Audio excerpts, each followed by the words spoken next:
I was born in a small city called Pocomoke City on the eastern shore of Maryland. I'm the youngest of 6 children and was educated in my early years in a segregated elementary school and was one of 10 students that were selected to integrate our high school, Pocomoke High. It was similar to what we were seeing on the news and hearing on the news and in the community. There was violence, not extreme violence, but the name calling, the throwing of rocks. And my mom was NAACP president and a community advocate at that time, so that's why she said, "Oh, sure, Betty, you'll go."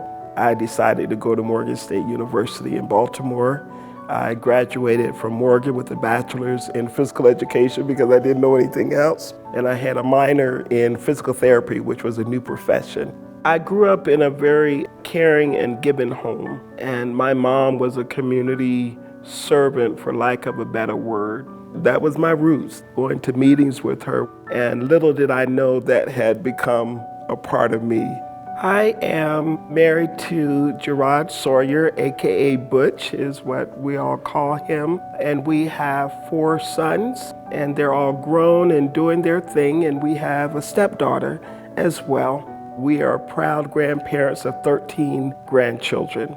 When I made it to Utah, it was September of 1975.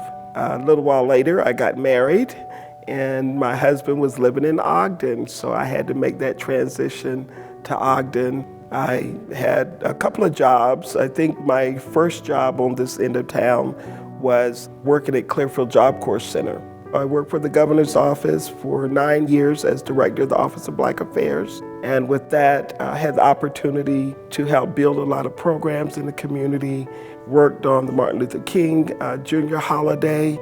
I've had the pleasure of being a part of the Weber State University community for a number of years.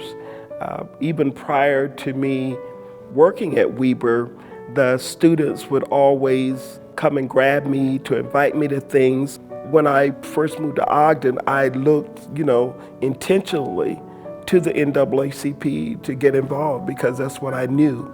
I knew the value, I knew the importance of it. When I first came, I was probably the youngest one in the group. I was a baby of the NAACP, and they took me under their wings and taught me and mentored me to be the person that I am today. And when I look now, I'm the senior of the group. And Weber has continued to be a partner with our Juneteenth Festival every year. And that's one of the great benefits of being an institution that's not just here on the hill, as people would say, but an institution that reaches out into our community. I'm the kind of person that believes in getting involved because that's a part of my background and my history.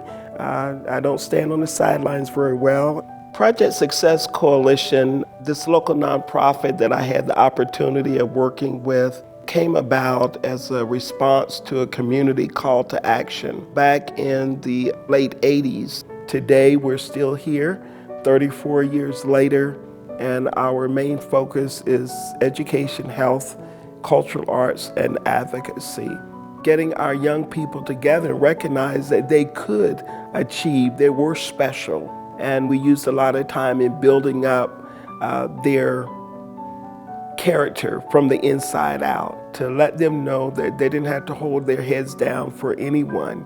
They could, as my mom would say, hold your head up, stick your chest out. No one knows what's in your pocket unless you tell them.